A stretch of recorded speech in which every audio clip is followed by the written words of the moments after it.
नमस्कार दोस्तों। डेट आज की देखो 3 जून 2025 है। स्वागत है आपका एडिटोरियल डिस्कशन में। आज देखो 3 इंपॉर्टेंट आर्टिकल्स हम डिस्कस करेंगे। तीनों एग्जाम के लिए काफ़ी ज़्यादा इंपॉर्टेंट है। सबसे पहले आर्टिकल हम डिस्कस करेंगे डीएम की पोस्ट से संबंधित। क्या डीएम को एक पर्सनैलिटी कल्ट बना दिया गया है हमारे सिस्टम में और डीएम वास्तव में डेवलपमेंट लाने के बजाय डेवलपमेंट में एक रुकावट बन गए हैं? तो इससे संबंधित ये आर्टिकल है। दूसरा, सब सी केबल्स यानी समुद्र में नीचे बिछी हुई ऑप्टिकल लाइंस जिनके थ्रू इंटरनेट और डेटा ट्रांसफर होता है। फिर है कोविड-19 की फिर से दस्तक। क्या बहुत ज़्यादा डरने की जरूरत है? आर्टिकल ना बोलते हैं, लेकिन क्या पॉइंट्स हैं, क्रिटिकली एनालिसिस करेंगे हम इस आर्टिकल का। और देखो एक चीज़, एथिक्स हमने डिसाइड किया था कि हम करेंगे प्री के बाद में। कल से हम स्टार्ट कर देंगे। देखो पहले मैं प्लान कर रहा था कि मैं फेस के साथ में डिस्कस करूं, लेकिन आगे देख लेंगे कल, लेकिन स्टार्ट ज़रूर कर देंगे जैसा भी है। ऐसे इंतज़ार करते रहे तो यार एग्ज़ाम में वैसे भी कम समय बाकी हैं, तो कल से हम बिल्कुल एथिक्स स्टार्ट कर देंगे। इसी वीडियो के अंत में 15 मिनट टाइप कुछ, 10 मिनट टाइप कुछ, उस टाइप में धीरे धीरे अगर ज़रूरत पड़ी तो अलग से वीडियो में मैं डाल दूंगा। अब चलिए डिस्कशन स्टार्ट करते हैं। इसके बाद नेक्स्ट आर्टिकल देखो डीएम की पोजीशन के बारे में है। अपना सिलेबस में जीएस पेपर 2 में role of civil services in democracy नाम का टॉपिक है, वहां से आप इस आर्टिकल को रिलेट कर सकते हो। शुरुआत में देखो डीएम की जो पोस्ट है ना सिविल सर्विसेज में, उसका एक बैकग्राउंड दिया जाता है। राइटर बोलते हैं देखो ब्रिटिश राज ने ना एक सिस्टम बनाया था, कलेक्टर सिस्टम। इसका मेन काम क्या था? इसका मेन काम था लोगों को कंट्रोल करना, टैक्स लेना, और अगर कोई रिबेलियन होता है, लोग विद्रोह करते हैं, तो उसको सप्रेस करना। यह काम हुआ करता था डीएम की पोस्ट का। और ये जो डीएम की पोस्ट हुआ करती थी ना, ये ब्रिटिश स्टेट का एक प्रकार से फेस था। ब्रिटिश स्टेट का क्या था? फेस था। 1772 में सबसे पहली बार वारन हेस्टिंग्स ने बंगाल में ये सिस्टम लॉन्च किया था, लेकिन धीरे धीरे इंडिया के हर एक कोने में ये डीएम का जो सिस्टम है वो इंप्लीमेंट हुआ। मतलब डीएम की पोस्ट का जो डीएनए है वो देखो अथॉरिटेरियन है। किस लिए लाया गया था ब्रिटिशर्स के द्वारा? रिबेलियन को दबाया जा सके, टैक्स इकट्ठा किया जा सके, मतलब लोगों के ऊपर रूल करने के लिए ये पोस्ट बनाई गई थी, ना कि सर्व करने के लिए। समझे? फिर देखो देश आजाद होता है। 1947 के बाद में हमारे देश का संविधान बनना स्टार्ट हुआ, 1950 के बाद इंप्लीमेंट हुआ। कायदे से देखो संविधान बनने के बाद में जो पावर्स हैं वो लोगों के पास जानी चाहिए थी, बट जो डीएम सिस्टम था वो जैसे का तैसा रहा। एक ही आदमी के पास या फिर एक ही औरत के पास, एक पर्सन के पास में लॉ, ऑर्डर, डेवलपमेंट सब कुछ। और देखो बड़ी विडंबना की बात है, दुख की बात है, राइटर बोलते हैं ये जो ब्रिटिश लिगेसी है ना आज भी जिंदा है। आज हमारे देश में डेमोक्रेसी है, लेकिन डीएम की पोस्ट में जो डिक्टेटरशिप है वो आज भी चल रही है। राइटर बोलते हैं देखो इतनी सारी पावर्स एक ही पर्सन के हाथ में होना, ये ना सिर्फ इररेशनल है बल्कि इनएफिशिएंट भी है। इनएफिशिएंट कैसे है आगे आएगा सब कुछ। मतलब एक डीएम ऑलमोस्ट 50 कमेटीज का चीफ होता है। कैसे एक पर्सन 50 कमेटीज को ठीक से हेड कर पाएगा? और इसके साथ साथ इतना सारा डेवलपमेंट काम करवाना होता है, कोऑर्डिनेशन करवाना होता है, नहीं कर पाता एक पर्सन। आगे आएगा। राइटर बोलते हैं देखो जो ये आईएएस ऑफिसर्स हैं ना, उन्होंने डीएम की पोस्ट के अराउंड ना एक पर्सनैलिटी कल्ट डेवलप कर लिया है कि डीएम तो है हीरो, बाकी सिस्टम में जितने भी लोग हैं वो सिर्फ साइड कैरेक्टर्स हैं, उनका कोई योगदान नहीं है, सिर्फ डीएम का ही योगदान है। राइटर बोलते हैं ये जो माइंडसेट है ना, इससे रियल डेवलपमेंट नहीं आ पाती, इससे इंक्लूसिव गवर्नेंस नहीं आती।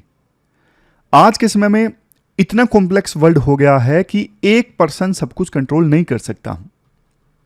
और देखो ये बोलना कि हाँ एक पर्सन को इतनी सारी पावर इसलिए दी गई है क्योंकि डिसिप्लिन की आवश्यकता होती है। राइटर बोलते हैं देखो यार ये सिविल एडमिनिस्ट्रेशन कोई मिलिट्री नहीं है कि वहां पे स्ट्रॉन्ग एडमिनिस्ट्रेशन की आवश्यकता हो, स्ट्रॉन्ग डिसिप्लिन की आवश्यकता हो। सिविल एडमिनिस्ट्रेशन में लोगों को सर्व करना पड़ता है, थोड़ा फ्लेक्सिबिलिटी चाहिए। डीएम की हीरो वर्शिपिंग के बजाय उनके अंदर ह्यूमिलिटी होनी चाहिए, पब्लिक सर्विस का भाव होना चाहिए। राइटर बोलते हैं यार मैं खुद मतलब आईएएस हूं, लेकिन इसका मतलब ये नहीं कि मैं ब्लाइंडली सभी चीजों को फॉलो करूंगा। इवन आईएएस ऑफिसर्स को, सभी आईएएस ऑफिसर्स को ना एक सेल्फ इंट्रोस्पेक्शन करना चाहिए कि डीएम की पोस्ट के अराउंड इतना जो पर्सनैलिटी कल्ट डेवलप किया गया है, क्या वो सही है। अब इसके बाद आता है next point, collector as development bottleneck. Writer बोलते हैं कलेक्टर तो बल्कि देखो डेवलपमेंट में एक रुकावट है। कैसे? ये जो बात मैंने आपको बताई थी, एक डीएम 50-60 कमिटीज का हेड होता है, अलग अलग, जैसे हेल्थ से संबंधित, एजुकेशन से संबंधित, डिजास्टर से संबंधित। और ये चीज देखो एआरसी रिपोर्ट ने कंफर्म की है। जो सेकंड एआरसी रिपोर्ट आई थी ना, उसने ये बोला था कि आंध्रा में 50 कमिटीज, असम में 43, अलग अलग राज्यों में अलग अलग number of committees DM head करते हैं। अब एक ऑफिसर इतनी सारे सेक्टर्स को मैनेज करेगा, क्या ये रियलिस्टिक है? नहीं है। तो फिर रिजल्ट क्या होता है? क्वालिटी कॉम्प्रोमाइज होती है। और ये एक डीएम की विम्स एंड फैंसीज पे डिपेंड करता है कि वो कौन सी कमेटी को प्रायोरिटी देगा, कौन से काम को प्रायोरिटी देगा। और कई बार तो देखो गवर्नेंस ना रिएक्टिव हो जाती है, मतलब जब कुछ हुआ तो उस सेक्टर पे ध्यान दे दो, अदरवाइज वैसे ही ठंडे बस्ते में वो कमेटी पड़ी है, उसको कोई पूछने वाला नहीं है। तो ये जो मॉडल है ना, ग्रास रूट गवर्नेंस के लिए वर्केबल नहीं है। सेम बात देखो सेकंड एआरसी की रिपोर्ट में भी बोली गई थी कि एक डीएम को खुद को नहीं पता होता कि वो कितने सारी कमेटीज में इन्वॉल्व हैं, इसलिए काम अच्छे से नहीं हो पाता, क्वालिटी कॉम्प्रोमाइज हो जाती है। फिर राइटर ना एक कर्नाटक मॉडल की बात करते हैं। 1987 से 1992 के बीच में ना एक मॉडल फॉलो किया गया था। इसमें क्या था? इसमें देखो डीएम की पावर को ना तोड़ दिया गया था।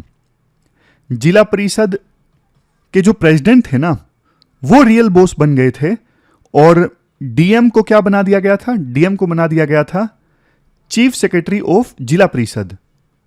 चीफ सेक्रेटरी ऑफ जिला परिषद बना दिया गया था किसको? डीएम को। और पावर किसके पास में आ गई थी? पावर आ गई थी प्रेसिडेंट ऑफ जिला परिषद के पास में। ये ठीक वैसा ही हो गया जैसे स्टेट लेवल पे नहीं होता, सभी एमएलएज ने जिनको चुना है, सीएम, चीफ मिनिस्टर, उनके पास में पावर, और जो सीनियर आईएएस होते हैं वो चीफ सेक्रेटरी का काम करते हैं। तो जिले के लेवल पे भी यही प्रोविजन कि जो जिला परिषद के चेयरमैन होंगे उनके पास में रियल पावर, और डीएम क्या होंगे? डीएम होंगे चीफ सेक्रेटरी ऑफ जिला परिषद। यह सिस्टम आया था 1987 से लेकर 1992 के बीच में। बट देखो एमएलएज ने शिकायत करना स्टार्ट कर दी। एमएलएज ने बोला अरे यार पावर तो हमारे पास में है नहीं, मतलब पावर तो जिला परिषद के पास में चली गई है। सीनियर आईएएस ऑफिसर्स को भी ये पसंद नहीं आया सिस्टम। तो 1992 के बाद में ना इस सिस्टम को रोल बैक कर दिया गया। अदरवाइज देखो ये सिस्टम बढ़िया था, क्योंकि जिला परिषद के जो प्रेसिडेंट थे वो देखो जिला परिषद के मेंबर्स के साथ मिलके प्लानिंग कर रहे थे, कहाँ क्या होना चाहिए, इंफ्रास्ट्रक्चर अच्छा होना स्टार्ट हुआ था। इलेक्टेड बॉडीज जो थी उनके पास में रियल पावर आई थी, इलेक्टेड बॉडीज एम्पावर्ड हुई थी। लेकिन बावजूद इसके ये सिस्टम हटा दिया गया 1992 के बाद। देखो आईएएस ऑफिसर्स ना कई बार ये बोलते हैं कि लोकल गवर्नमेंट्स करप्ट होती हैं और लोकल गवर्नमेंट्स को कुछ एलीट कैप्चर कर लेंगे और रियल पावर लोगों के पास में कभी आएगी नहीं। बट राइटर बोलते हैं आयरनी ये है, आईएएस अपने आप में एक एलीट पोस्ट बन गई है बहुत ज्यादा। आईएएस ऑफिसर्स मिनिस्टर्स के द्वारा जो करप्शन किया जाता है उसे इग्नोर करते हैं, आंखें बंद कर लेते हैं। तो डेमोक्रेसी को सस्पेंड करने के लिए एलीट कैप्चर का एक आर्ग्यूमेंट नहीं दिया जा सकता कि हाँ भाई ग्रास रूट लेवल पे पावर आएगी तो कुछ ही एलीट्स उसे कैप्चर कर लेंगे। ये तो देखो स्टेट लेवल पे इलेक्शंस में भी होता है, नेशनल लेवल पे भी होता है कि कुछ ही एलीट्स कब्जा करके रखते हैं पावर पर, हर जगह देखने को मिलता है।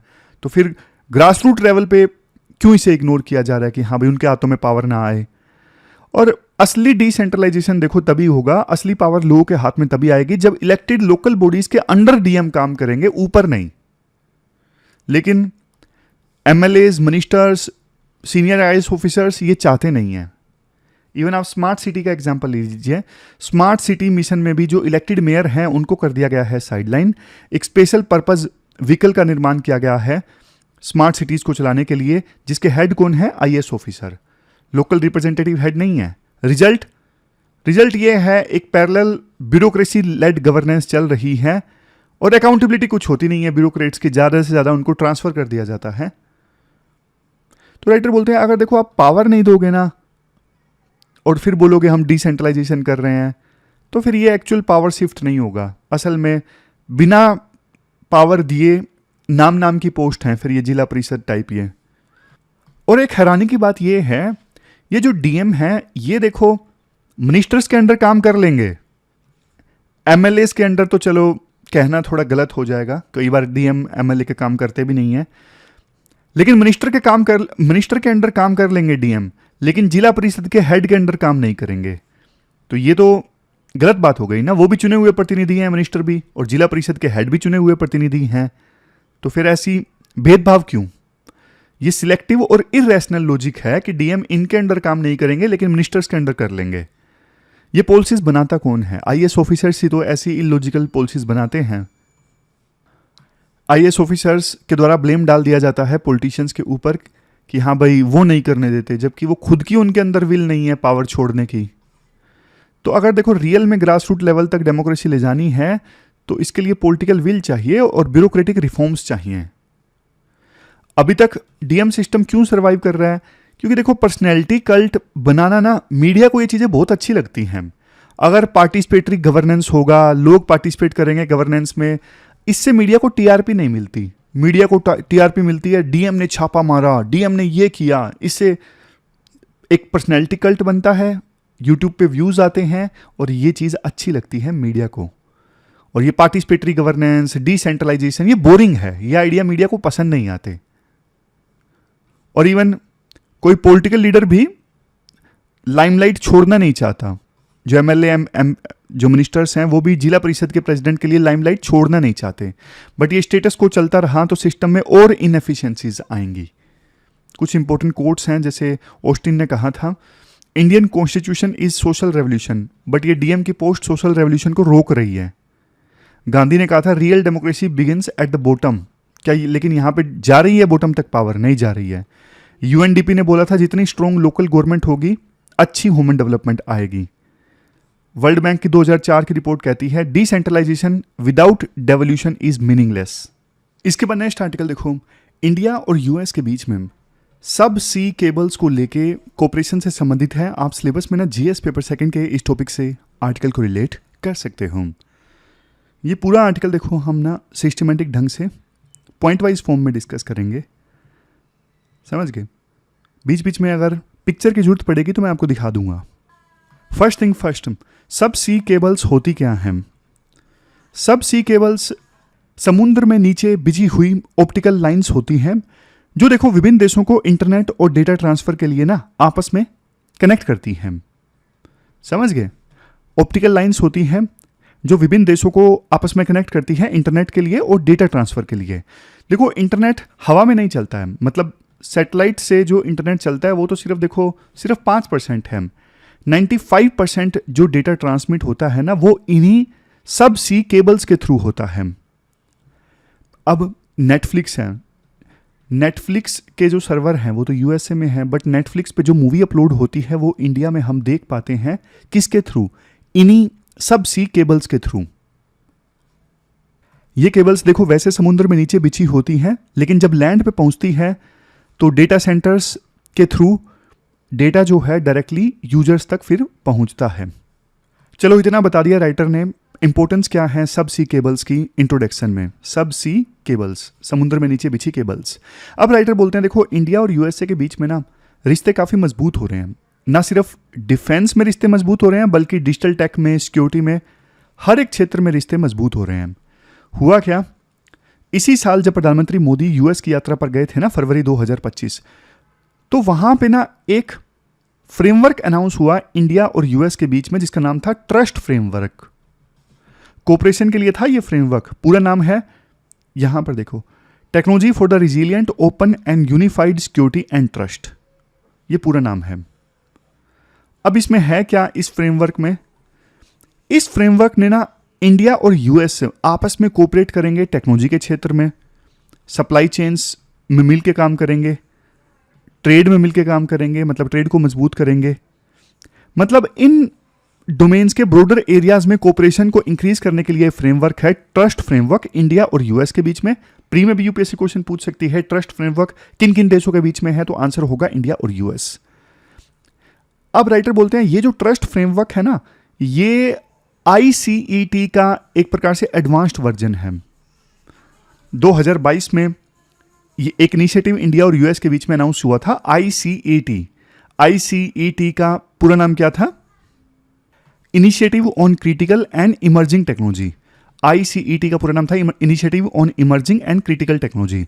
ये इंडिया और यूएस ने मिलकर अनाउंस किया था कब? 2022 में।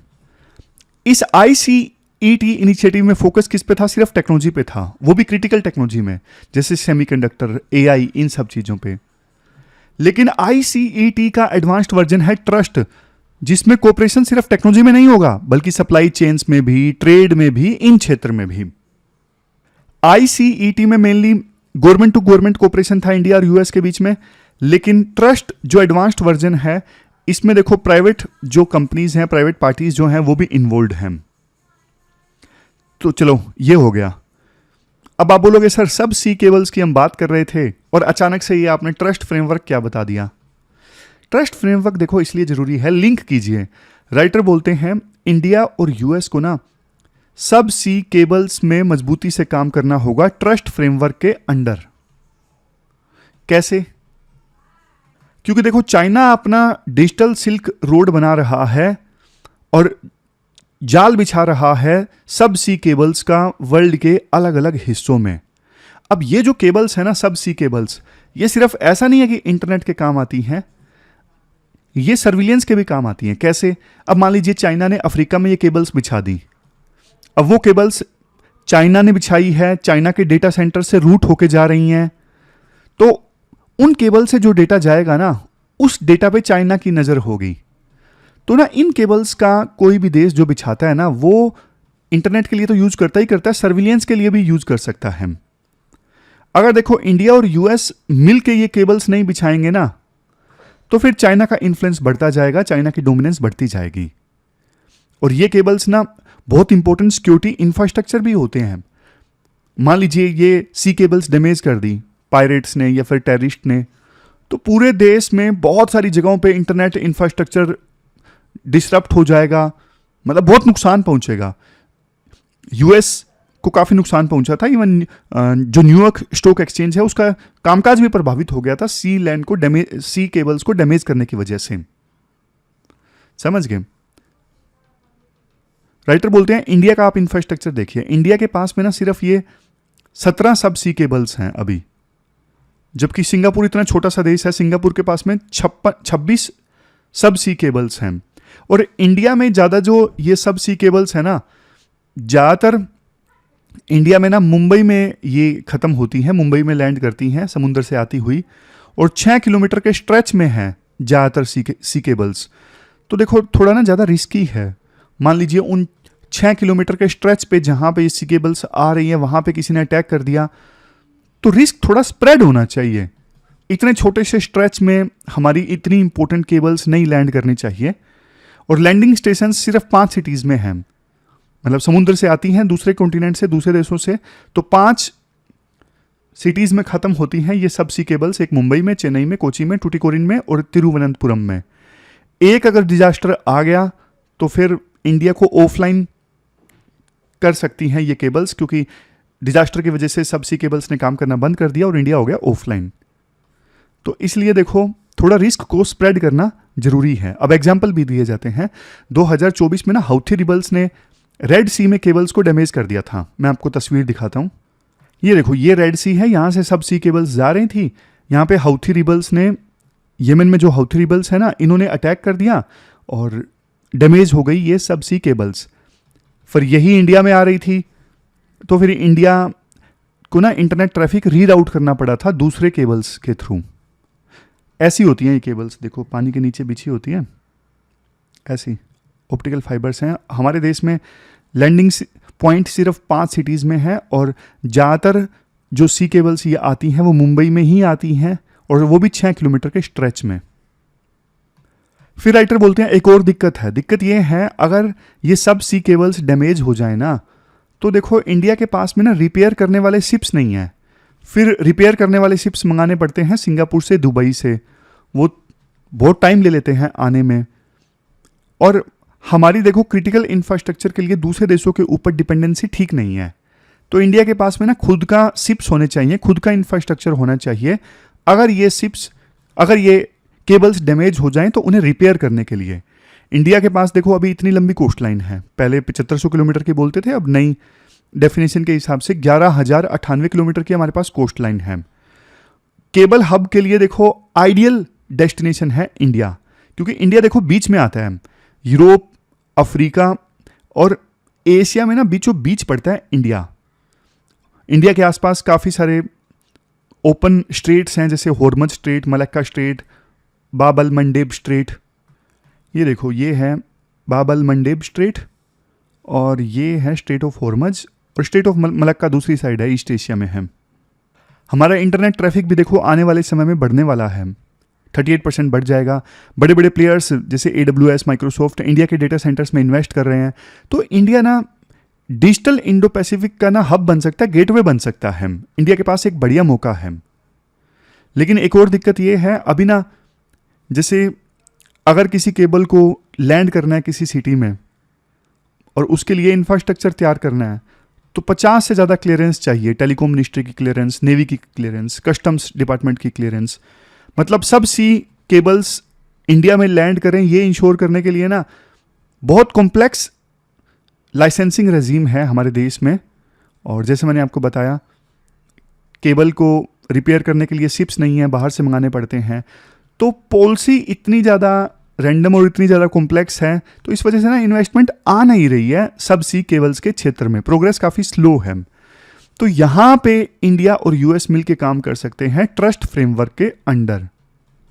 यूएस देखो हमें कंसेशनल फाइनेंस प्रोवाइड कर सकता है, मतलब आसान इंटरेस्ट पे लोन दे सकता है सब सी केबल्स बिछाने के लिए। इसके अलावा टेक्नोलॉजी में भी असिस्टेंस प्रोवाइड कर सकता है कि कैसे साइबर सिक्योरिटी प्रूफ ये केबल्स हम बिछाएं। और यूएस की सरकार अपनी फर्म्स को एंकरेज कर सकती है कि आप इंडिया के केबल प्रोजेक्ट्स में इन्वेस्ट करो। जैसे मेटा कंपनी है फेसबुक वाली, ये एक 50,000 किलोमीटर की अंडर सी केबल का प्रोजेक्ट लॉन्च कर रही है।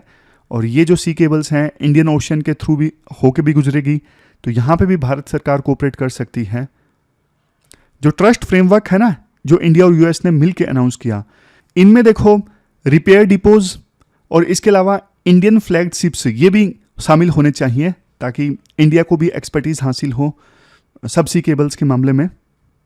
लास्ट में राइटर बोलते हैं, देखो इंडिया अगर ये सब सी केबल्स बिछाता है और सब सी केबल्स में आगे बढ़ता है ना, तो इंडो पैसिफिक रीजन में ना नेट सिक्योरिटी प्रोवाइडर बनने की दिशा में इंडिया आगे बढ़ सकता है।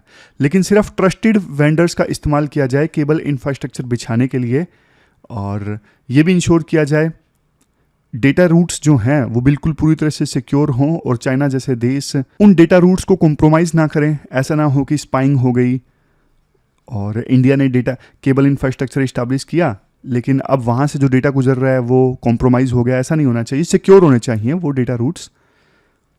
तो ये जो सब सी केबल पार्टनरशिप है इंडिया और यूएस के बीच ट्रस्ट फ्रेमवर्क के अंतर्गत, इसमें देखो सिर्फ टेक्नोलॉजी को लेकर कोऑपरेशन नहीं है, इसमें जियोपॉलिटिक्स भी इन्वॉल्व है।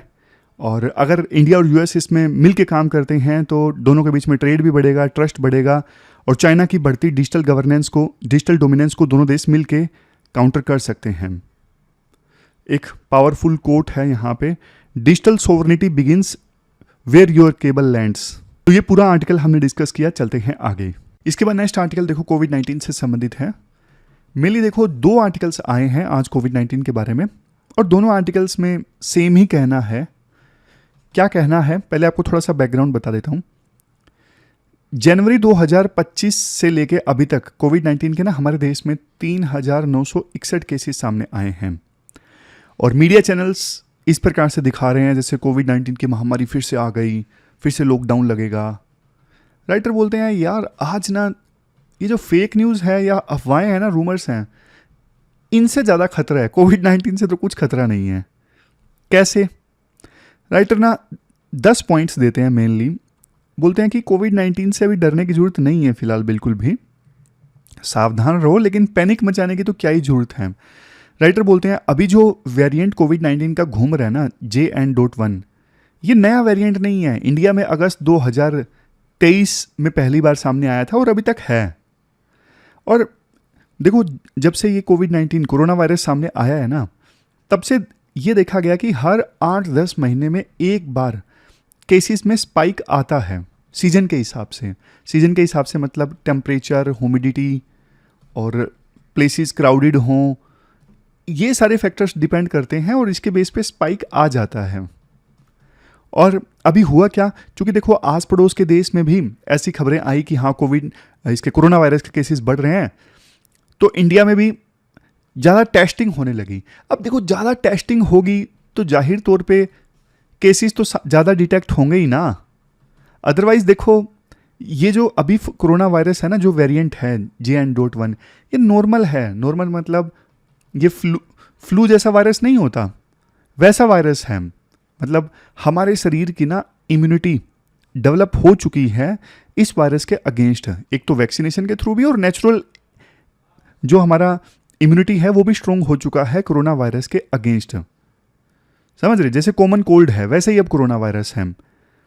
अब ये भी खबरें चली कि डेली यानी पता नहीं जो भी है, मतलब 32 लोगों की डेथ हो गई कोरोना वायरस की वजह से, ऑलमोस्ट डेली एक।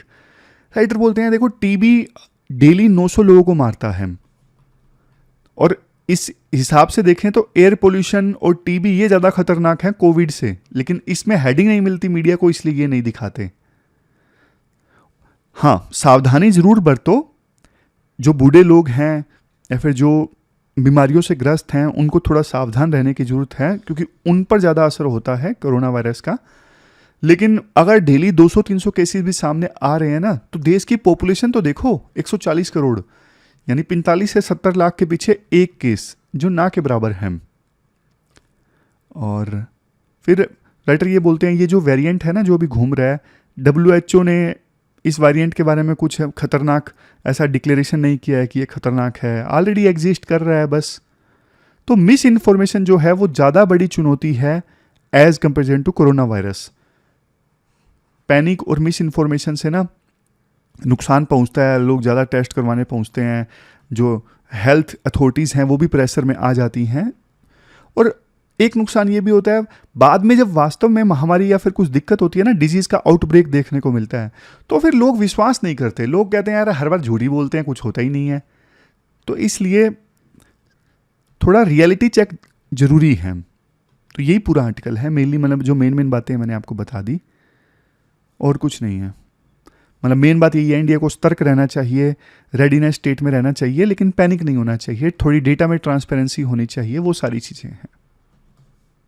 अब लास्ट में देख लेते हैं क्या क्या हमने डिस्कस किया। सब सी केबल से संबंधित आर्टिकल था कि सब सी केबल्स कितना ज़रूरी हैं, बट कुछ चैलेंजेस थे, जैसे इंडिया में लैंडिंग पॉइंट्स काफ़ी कम हैं 5 सिटीज़ में ही, जिनकी हमने बात की। मुंबई में ज़्यादातर 6 किलोमीटर के स्ट्रेच में लैंड करती हैं।